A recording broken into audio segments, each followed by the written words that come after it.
उस्ताद चौधरी अपने इलाके का माना हुआ आदमी था, किंतु उसमें एक ही खराबी थी। वह यह कि उसे दूसरों को उल्लू बनाने में मजा आता था। जिस दिन 2-4 को उल्लू न बनाता, उस दिन उसे चैन न पड़ता। एक दिन उस्ताद ने सोचा, क्यों न शहर वालों को उल्लू बनाया जाए। सोचकर उसने शहर जाने का इरादा किया। चलने की तैयारी जब कर ली तो देखा जेब में पैसा नहीं है। अब क्या किया जाए। वह चौधरानी से बोला, क्यों जी, घर में कोई चीज है? चौधरानी ने बताया, शेर भर घी होगा, इसी को बेचकर अपना काम चलाओ। अरे हट पगली, शेर भर घी क्यों खराब किया जाए, पाव भर काफी है।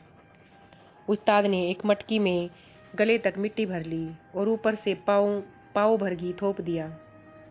मटकी घी से भरी भरी दिखने लगी। मटकी हाथ में लेकर उस्ताद जी शहर की ओर चल पड़े। शहर में गली बाजार और मोहल्लों से होते हुए वे एक सुनार की दुकान पर जा पहुंचे। देखा सुनार दुकान पर चांदी की मूठ वाली एक सुंदर तलवार लटक रही है। देखकर उस्ताद जी की आंख ललचा गई। वाह क्या चीज है। सोचा बात करनी चाहिए, सौदा पट जाए तो मजा आ जाएगा। मटकी को दुकान के आगे रखते हुए पूछा, भाई लाला, तलवार कितने की होगी? अपनी गंजी खोपड़ी को खुजलाते हुए लाला जी बोले, तलवार तो सस्ती है, लेकिन तुम कहाँ से आई हो और इस मटके में क्या है? मैं गांव से आया हूँ लाला, इस मटके में गांव का घी है, एकदम शुद्ध और ताजा घी। देखकर लाला के मुंह से लार टपक पड़ी। बोले, देखो चौधरी, यह तलवार भी शुद्ध चांदी की है, इसे बनाने में भी बहुत पैसा लगा है, पर मैं देखता हूँ कि तलवार तुम्हें बहुत पसंद है तो ले लो। तुम्हारे इस घी के बदले मैं अपनी तलवार तुम्हें देता हूँ। चौधरी को उम्मीद नहीं थी कि सौदा इतना सस्ता पट जाएगा। उसने तलवार को म्यान से निकाला और खूब अच्छी तरह देखभाल कर म्यान में खोस दी। इस सौदे के कारण दोनों की जान पहचान हो गई। लौटते हुए लाला जी बोले, चौधरी अगली बार आओ तो जितना हो सके उतना घी साथ लेते आना, बदले में अपनी पसंद की कोई दूसरी चीज लेते जाना।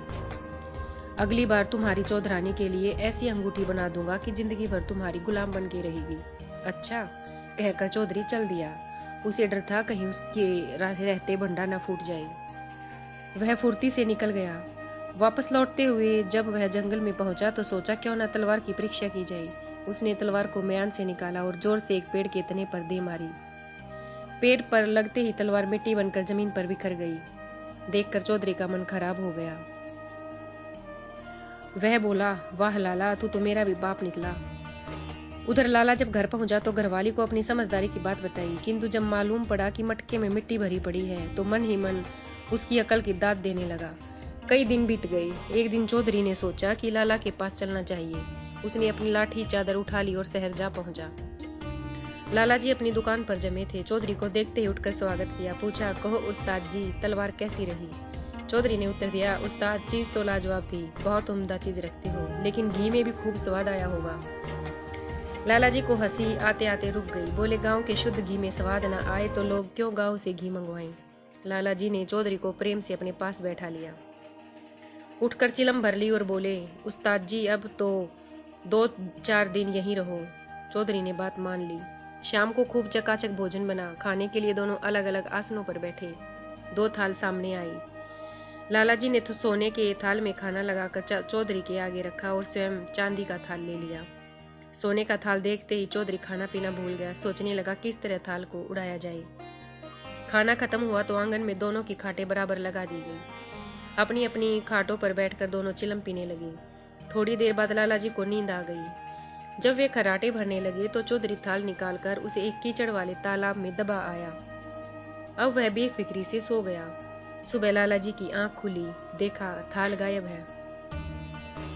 जालिम ने कमाल कर दिया, रातों रात काम बना लिया। चौधरी के जूतों पर तालाब का कीचड़ लगा देख समझते देर न लगी कि थाल तालाब के कीचड़ में दबाया गया है। चौधरी जब तक नींद में पड़ा रहा, लाला जी कीचड़ में दबे थाल को निकाल लाए। सुबह आंख खुलने पर चौधरी ने वापस लौटने की जल्दबाजी की। बोला, आज मुझे जल्दी ही चले जाना था, लेकिन आंख खुली नहीं। कोई बात नहीं, खाना खाकर चले जाना, कहकर लाला जी ने उसे रोक दिया। दिन में जब दोपहर के खाने पर चौधरी ने सोने का थाल अपने आगे पाया तो उसकी आंखें खुल गई। लाला तो बहुत धनवान मालूम पड़ता है। बोला, लाला जी आपके पास तो ऐसे कई थाल होंगे। न एक ही थाल है, वह भी बहुत पुराना हो चुका है। लाला का उत्तर सुनकर चौधरी ताड़ गया कि लाला भी कम उस्ताद नहीं है। वह रातों रात थाल तालाब से निकाल लाया है। उसके चेहरे पर थाल के निकल जाने का दुख था, लेकिन उसका दुख उसने जाहिर न होने दिया। खाना खाने के बाद दोनों ने प्रेम से हुक्का पिया। अब वे एक दूसरे को अच्छी तरह जान गए थे। थोड़ी देर बाद लाला जी चौधरी से बोले, उस्ताद, भलाई इसी में है कि हम आपस में मिलकर काम करें। कहीं प्रदेश चले जाएंगे तो कुछ कमा ही लेंगे। तुम्हारी और हमारी अकल भी एक जैसी है, इसलिए हम बड़े बड़े काम आसानी से कर सकते हैं। सोच विचार कर चौधरी बोला, मंजूर है। हम लोग कहीं दूर देश चले जहाँ कोई हमें जानता ना हो। बात पक्की हो गई और अगले ही दिन दोनों प्रदेश के लिए निकल पड़े। चौथे दिन वे एक नवाब की रियासत में जा पहुंचे। मालूम हुआ कि रियासत के नवाब की 10 दिन पहले मृत्यु हो चुकी है और सारे शहर में मातम छाया हुआ है। दोनों मित्रों ने इस वातावरण से फायदा उठाने की सोची। नवाब के संबंध में पूरी जानकारी लेने के बाद उन्होंने वेश बदल लिया।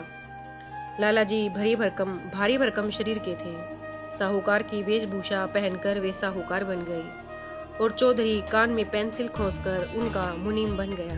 कागजों का एक बंडल लाल बस्ते में लपेटकर वह सेठ जी के साथ दरबार में जा दमका।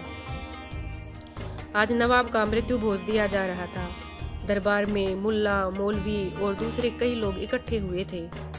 साहूकार को दरबार में आया देख सभी ने उनकी आओ भगत की। कुछ देर शांति से बैठने के बाद मुनीम जी ने बड़े मौलवी से पूछा, नवाब साहब कहीं बाहर गए हैं क्या? मुनीम की बात सुनकर मौलवी उदास हो बोला, अमा मुनीम जी, नवाब साहब तो खुदा को प्यारे हो गए। आज उनका मृत्यु भोज दिया जा रहा है। मौलवी की बात सुनकर उन दोनों ने ऐसे सूरत बना ली मानो उनका कुछ छीन लिया गया हो। साहूकार तो बेहोश ही हो गई। उसकी यह दशा देख दरबार में खलबली मच गई। रोना धोना शुरू हो गया। तभी नवाब का बड़ा लड़का वहां आ पहुंचा। मुनीम ने बताया कि 10 वर्ष पहले नवाब साहब ने सेठ जी से 10,000 रुपए लिए थे। दोस्ती के नाते लिखा पढ़ी कुछ नहीं की थी, इसलिए सेठ जी बेहोश हो गए हैं। सुनकर दरबारियों को आश्चर्य हुआ। ठंडा पानी मंगाकर सेठ जी के सिर पर डाला गया। उन्हें होश में लाने की कोशिश की गई। होश में आकर सेठ ने एक बार आंख खोली और फिर जोर से चिल्लाए, नवाब साहब, मेरे 10,000 रुपए, हाय 10,000, यहाँ नहीं तो जन्नत में आकर तुमसे ले लूंगा, कहकर वे फिर बेहोश हो गए। देखकर मौलवियों ने सोचा, यह बनिए की जात कहीं पैसे के पीछे जान न दे दे। अगर जान दे दी तो आफत खड़ी हो जाएगी। नवाब साहब का लड़का भी घबराया। बोला, खुदा के लिए सेठ की जान बचाओ, मौत का दाग हमारे माथे पर न लग जाए। मैं अभी सारी रकम चुकता कर दूंगा। सेठ को होश में लाया गया। पूछा, सेठ जी, आपके पास कोई सबूत है? मेरे वालिद ने आपसे 10,000 रुपए लिए थे। लड़के की बात सुनकर सेठ बोला, सबूत तो कोई नहीं, किंतु यदि मैं सच्चा हूँ तो नवाब साहब की कब्र पर चलो। नवाब साहब खुद बोलेंगे कि रुपए लिए हैं या नहीं। सबने सेठ की बात मान ली। तय हुआ कि आज रात को ही कब्र पर चला जाए। वहां से चले जाने पर सेठ और मुनीम दोनों ने मशवरा किया। सेठ बोला, चौधरी, अंधेरा होने से पहले ही तुम कब्र में घुस बैठो, डरना मत। नवाब का लड़का जब नवाब से पूछे तब ठीक ठीक जवाब देना। चौधरी बोला, मियाँ घबराते क्यों हो, बेफिक्र रहो, लेकिन बरखुरदार, कहीं रुपया लेकर चंपत ना हो जाना। ऐसा ना हो कि कब्र में ही पड़ा रहूं और तुम गुलछर्रे उड़ाते रहो। बात पक्की हो गई। आधी रात के समय नवाब की मजार पर सारे शहर के लोग इकट्ठा हो गए। कब्र के किनारे एक तरफ सेठ जी खड़े थे, दूसरे किनारे नवाब के साहबजादे आकर खड़े हो गए। कब्र पर झुककर साहबजादे ने पूछा तो आवाज आई, हाँ बेटे, कुछ वर्ष पहले सेठ जी ने मेरी मदद की थी। तुम उन्हें 10 के बजाय 20,000 रुपए दे दो। अब उनका एहसान मैं आज भी नहीं भूल सकता। सुनकर लोग सन्नाटे में आ गए। सेठ जी सच्चे साबित हो चुके थे। दूसरे दिन जल्दी ही उन्होंने 20,000 की थैली सेठ जी को सौंप दी। 20,000 चांदी के सिक्के लेकर सेठ जी के कदम जमीन पर नहीं पड़ रहे थे। मन में स्वार्थ तो भरा ही था। सोचा, अब कौन चौधरी को कब्र से निकाले। किसी ने देख लिया तो सारी रकम जाएगी और ऊपर से जूते जो पड़ेंगे सो अलग। चौधरी किसी तरह स्वयं निकल आए तो ठीक है, न निकला तो वहीं उनका राम नाम सत हो जाएगा। सोचकर सेठ बगल में गठरी दबाई तेजी से अपने घर की ओर चल पड़ा। दोस्तों, एक से बढ़कर एक दो उस्तादों की ये कहानी आपको कैसी लगी जरूर बताना। धन्यवाद।